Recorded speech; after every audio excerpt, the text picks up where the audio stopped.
31번. 다음 괄호에 들어갈 알말로 알맞은 것. 어떤 숫자와 기하학적으로 닮은 숫자를 가정하 이것을 단위 낙차해서 운전하여 단위 출력 발생이 이럴 때 필요한 분당 연수를 이거는 이제 비속도라고 하겠습니다. 비속도. 예. 특유속도. 비속도. 여기서는 이제 비속도가 있네요. 특유속도라는 얘기도 합니다. 그래서 지금 이제 이 수식은 이 수식 자체가 외워서 뭐 쓰는 형태의 문제로는 아직 지금 이번 시험에는 출제가 안 됐는데 뭐 낼 수도 있는 겁니다. 예, 수식에다가 값을 주어주고 낼 수도 있는 거예요. 그래서 수식 정도로 좀 기억해 두시고 이 의미는 뭔가 우리가 이제 수차를 설계를 하거나 수차를 적용을 하는데 기준점이 있어야 돼. 기준이 있어야 되는 거죠. 그게 바로 이제 기준을 삼는 부분이 이 특유속도를 얘기를 하는 거예요.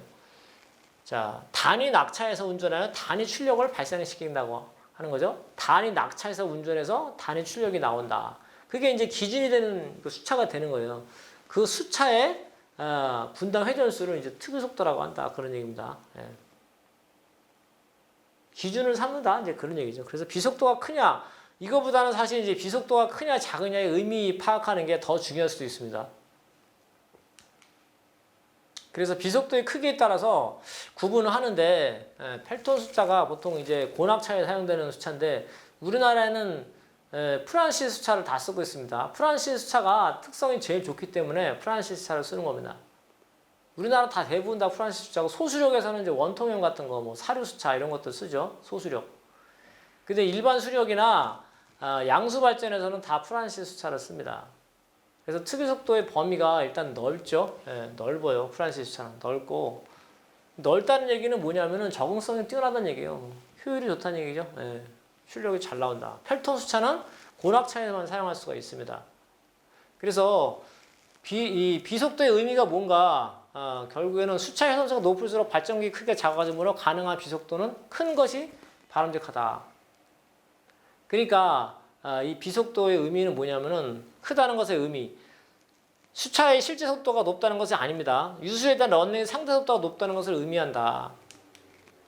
그 다음에 회전 날개의 매수를 적게 해서 마찰선을 줄인다. 비속도가 큰 거는 회전 날개의 마찰선을 줄여야 된대요. 그러니까 이 비속도를 우리가 어떻게 이해해야 되냐면 비속도가 작은 것은 뭐예요?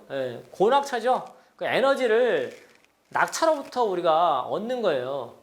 P equal 9.8 QH에서 우리가 에너지는 그러니까 파워가 유량에서 얻는 파워가 있고 낙차에서 얻는 파워가 있어요. 그죠?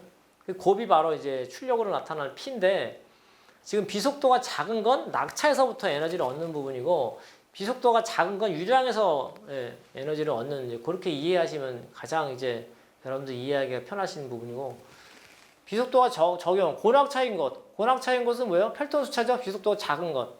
그다음 전압차인 것은 비속도가 큰 것. 유량이 많이 이제 배출될 수 있는 유량이 많이 나와야 돼. 낙차가 낮으면 결국은 비속도가 크다는 얘기는 우리가 낙차를 얻을 수가 없기 때문에 결국 유량을 더 많이 키워야지 출력이 나오겠죠. 그래서 이제 이런 의미가 있더라. 뭐 그런 얘기고요. 비속도의 의미에 대한 부분입니다. 비속도가 작은 걸 사용하면 유시 속도가 낮으므로 회전수가 낮다. 유시 속도가 낮다는 거는 그만큼의 출력을 얻으려면 낙차가 높아져야 된다. 이제 그 의미가 또 숨어 있는 겁니다. 반동 수차에서 동력의 크기를 결정짓는 요소는 날개차, 러너의 지름과 낙차의 크기이며 이것의 유체 성질에 나타나는 특성에 실용적으로 비속도가 정해진다. 그러니까 이제 우리가 가장 좋은 케이스는 뭐예요? 아주 높은 곳에서 물이 많이 떨어지면 발전량 자체가 많이 늘어나는 거예요. 그게 가장 좋은 케이스지만 그만한 장소가 있으면 최적의 수력 발전 장소가 되겠죠. 이제 우리나라는 지금 수력 발전으로 개발할 수 있는 지역이 거의 없습니다. 발전만 해야 되는 게 아니라 생태계나 물을 이용이나 여러 가지 측면에서 고려해야 되기 때문에 주로 이제 수력 발전소를 건설할 때는 이제 해외에서 우리가 많이 나가야 되겠죠. 해외에서는 아직까지도 뭐 수력 발전소를 뭐 건설을 해야 되는 장소도 많고 실제로 이제 재생에너지의 수력에 대한 부분이 상당히 이제 많은 비중을 차지하는 것도 사실이죠. 우리나라는 얼마 안 됩니다. 우리나라 이제 대형 수력은 대부분 이제 다 양수 발전으로 전환이 됐죠.